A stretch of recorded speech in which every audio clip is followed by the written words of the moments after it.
Friends, आज हम बना रहे हैं लादी पाव और हम ये बना रहे हैं मैदे से। तो अगर आप भी ऐसी सॉफ्ट, फ्लफ़ी और लेयर्स निकलने वाली पाव बनाना चाहते हैं तो हमारी रेसिपी ज़रूर देखिएगा।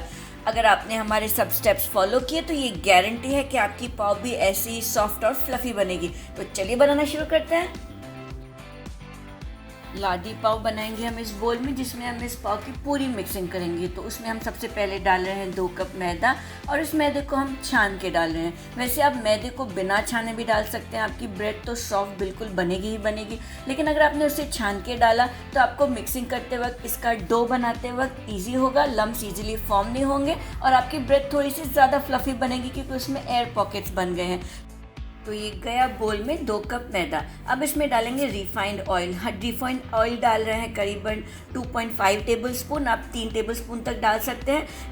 वैसे अगर आप रिफाइंड ऑयल नहीं डालना चाहते हैं तो आप बटर भी डाल सकते हैं। बटर के साथ ब्रेड ज़्यादा सॉफ्ट बनती है, लेकिन बटर के साथ ब्रेड केक के टेक्सचर की तरह हैवी बनती है। हमने वैसे भी बना के देखी है। तो अगर आपने ऑयल डाला तो ये लाइट और फ्लफ़ी ज़्यादा बनती है, बिल्कुल बाजार में जैसे बहुत फ्लफ़ी एंड सॉफ्ट पाव मिलती है वैसे बनती है। और अब ऑयल के बाद इसमें डाल रहे हैं शुगर, ये है 1 टीस्पून। अब डाल रहे हैं नमक है आधा टीस्पून। और अब डालेंगे इसमें यीस्ट।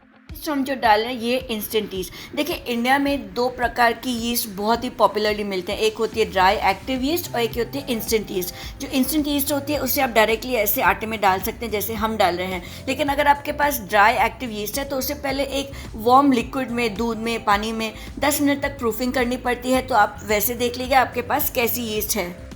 और यीस्ट के बाद अब डाल रहे हैं हम इसमें दूध है हमारा आधा कप। और ये ल्यूकवर्म है, मतलब थोड़ा सा गर्म है, हल्का सा गर्म है। आप इसमें हाथ डाल सके इतना गर्म है। इस बात का ध्यान रहे कि दूध बहुत ज़्यादा गर्म नहीं होना चाहिए, क्योंकि एक सर्टेन टेम्परेचर के बाद जो यीस्ट होती है वो किल हो जाती है। आप जो भी यीस्ट यूज़ करें, इसलिए ये ल्यूकवर्म होना चाहिए, ज़्यादा गर्म नहीं होना चाहिए। और अब ये दूध डालने के बाद हम इस आटे को गूँधेंगे, जैसे रोटी का आटा गूँधते हैं वैसे हाथों के साथ ही गूँध रहे हैं। और अब आटा गूंथते वक्त हम इसमें डालेंगे पानी भी हमारा दूध की तरह ल्यूकवर्म है, मतलब हमने उससे भी हल्के से गर्म किया हुआ है। तो पहले हम डाल रहे हैं आधा कप पानी और इसे गूंथते जाएंगे और पानी को इंस्टॉलमेंट्स में डालते जाएंगे। पानी को इंस्टॉलमेंट्स में डालना बेहतर रहेगा ताकि आपका कंट्रोल रहे कि आपके आटे में कितना पानी गया और उसकी कंसिस्टेंसी कैसी है। और अगर आटे की कंसिस्टेंसी की बात करें तो ये होना चाहिए रोटी के आटे जैसा सॉफ्ट, तो ये ज़्यादा बेहतर बनता है। अब इस आटे को पहले गूंदिए सिर्फ 5 से 6 मिनट। जैसे ही आपको लगे कि आपके हाथ से ये निकल पा रहा है, पूरा बन सा गया है, ये स्टिकीनेस चली जाती है, आप इस आटे को छोड़ दीजिए, करीबन 10 मिनट तक रेस्ट होने दीजिए। जैसे हम रोटी का आटा गूंथते हैं और उसे छोड़ देते हैं 10-15 मिनट और खुद ही सॉफ्ट हो जाता है। उसके बाद उसको और गूंदना, उसे और नीट करना बहुत ईजी हो जाता है। तो हम इस आटे को गूंद के हम छोड़ दे रहे हैं करीबन 10 मिनट तक।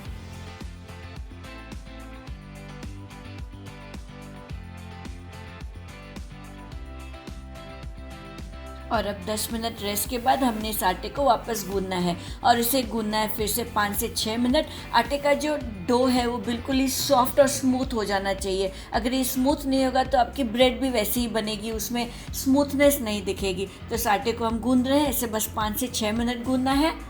और अगर आपको ज़रूरत महसूस हो तो आप अपने हाथों को ऑयल के साथ ग्रीस करके इसे गूंद सकते हैं, जैसे हम कर रहे हैं। और बस इसे 5-6 मिनट गूंदने के बाद इसमें लगा देंगे हम ऑयल। आप वैसे यहाँ पर बटर भी लगा सकते हैं। और इस आटे को रख देंगे हम किसी गर्म जगह पर। अब इसको कवर करें क्लीन पेपर के साथ, आप चाहें तो इसे एक नैपकिन के साथ भी कवर कर सकते हैं। और इसे अब रखेंगे एक गर्म जगह पर। वैसे जो माइक्रोवेव ओवन होता है वो सबसे ज़्यादा गर्म होता है, तो अगर आप किसी ठंडी एरिया में रह रहे हैं तो वो तो बेस्ट जगह है, या तो आप किसी OTG ओवन में रख सकते हैं। और इसे रखना है करीबन 1 से 2 घंटे, मिनिमम 1 घंटा रखना ही रखना है ताकि इसकी प्रूफिंग हो जाए। वैसे आप 1.5 से 2 घंटे रख सकते हैं, उससे ज़्यादा रख के कुछ फ़ायदा ज़्यादा नहीं होता है। जितना वैसे 2 घंटे तक रखेंगे उतना अच्छी तरह प्रूफ होगा। तो ये हमने रख दिया ओवन में। हमें 1.5 घंटा हो चुका है और सबसे पहले हम कर रहे हैं एक बेकिंग पैन को ग्रीस। हम इसे ऑयल के साथ ग्रीस करें, आप बटर के साथ भी कर सकते हैं। देखिए, हमने पाव बिना पैन के भी बना के देखी है, वो पाव इतनी सॉफ्ट नहीं बनती है। इसलिए सॉफ्ट और फ्लफ़ी बनाने के लिए पैन का होना बहुत ज़रूरी है, क्योंकि ये तंग जगह होती है तो वो ऊपर की तरफ एक्सपांड होती है, और उसका जो सरफेस एरिया होता है पाव का, जो बेक होता है, एक्सपोज होता है, जो हार्ड हो जाता है, वो ज़रा कम होता है और उसके अंदर से डेंसिटी बड़ी अच्छी होती है। तो ये तंग जगह होने की वजह से जो पाव है वो अच्छी तरह से सॉफ्ट एंड फ्लफ़ी बनता है। इसलिए अगर आपके पास ऐसी पैन नहीं है तो आपको कोई तो थाली यूज़ करनी चाहिए पाव को बेक करने के लिए। चलिए देखते हैं हमारा ब्रेड का डो कैसा हुआ है। ये देखिए डबल हो चुका है साइज़ में। बस इसे अब वापस हल्के से नीड करके इसके हम पाव के बॉल्स बनाएंगे, और इसे नीड करना है अब ज़रा जेंटली, मतलब हल्के से करना है। आप इस पर अपना गुस्सा मत उतारिएगा। इसे वैसे इसको पंच करने में बड़ा मज़ा आता है, लेकिन ऐसा मत करिएगा। ये इसको डेलिकेटली अभी बनाइएगा। इस आटे को हल्के से नीड कर रहे हैं और इसे रख रहे हैं कटिंग बोर्ड पर, ताकि इसे हल्के से हम नीड कर पाएँ। बस इसे गूंदना है 2 या 3 मिनट, बहुत ज़्यादा गूंदने की कोई ज़रूरत नहीं है।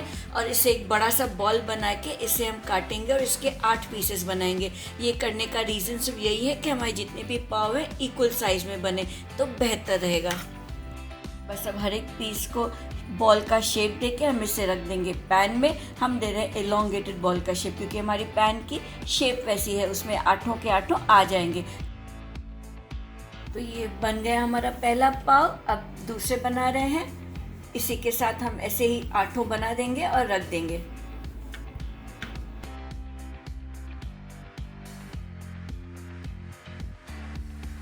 तो ये देखिए हमारी सब पाव की रेडीनेस हो चुकी है। इन पे अब हम ब्रश कर रहे हैं दूध को। बस सबके ऊपर दूध ब्रश करके इन पाव को हम ढक के फिर से रख देंगे, ताकि इनकी और प्रूफिंग हो। इन्हें ढक के रखेंगे एक कपड़े के साथ, वापस वार्म प्लेस पे रखेंगे और इन्हें रखेंगे करीबन आधे घंटे से लेकर 20 मिनट तक। तो हमें आधा घंटा हो चुका है और ये देखिए हमारी ब्रेड और बड़ी हो गई, ये प्रूफिंग हो चुकी है इसकी। बस इसे अब डालेंगे हम ओवन में और इसे बेक करेंगे करीबन 25 मिनट के लिए 210 डिग्री सेल्सियस पर। लेकिन ध्यान रहे कि हर एक ओवन की वर्किंग अलग होती है, तो आप अपने हिसाब से देखिएगा। अगर ये ब्राउन होने लगे तो मतलब ये पक गई है। तो हमें हो चुके हैं 25 मिनट और ये देखिए ये हमारी पाव बिल्कुल पक चुकी है, बिल्कुल बेक हो चुकी है। इसमें हम लगा रहे हैं बटर। बटर लगाने का ये रीज़न है कि इसका जो हार्ड सरफेस है वो सॉफ्ट हो जाता है और इसकी टेस्ट बड़ी अच्छी आती है। बस इसे बटर लगा के हम ठंडा होने के लिए रख देंगे, लेकिन ढक के रखेंगे, क्योंकि अगर ढक के नहीं रखा तो ये पाव सूख जाती है। अगर आपने भी कभी बाहर से पाव लाई होगी, उससे अगर आप खोल के रख देंगे तो बड़ी जल्दी सूख जाती है। तो ये हमारी पाव ठंडी भी हो चुकी है, बस इसे निकालना है। वैसे ये नाइफ़ ऐसे यूज़ करने की शायद आपको ज़रूरत भी नहीं पड़ेगी, ऑलरेडी लग रहा है कि वो निकला हुआ है। इसे बस पलटना है और ये बन गया हमारा पाव। तो ये देखिए ये बन गया हमारा पाव, बिल्कुल रेडी हो चुका है। ऐसे सिर्फ सर्व करना है। इसे खा सकते हैं आप बटाटा वड़ा के साथ या पाव भाजी की भाजी के साथ, बहुत ही टेस्टी लगता है। ये देखिए इतना सॉफ्ट बना है ये। तो इस रेसिपी को ज़रूर ट्राई करिएगा और हमें बताइएगा कि आपकी पाव कैसे बनी। और अगर आपको हमारी रेसिपी अच्छी लगे तो हमारी वीडियो को लाइक करिएगा, हमारे चैनल को सब्सक्राइब ज़रूर करिएगा। Thank you for watching.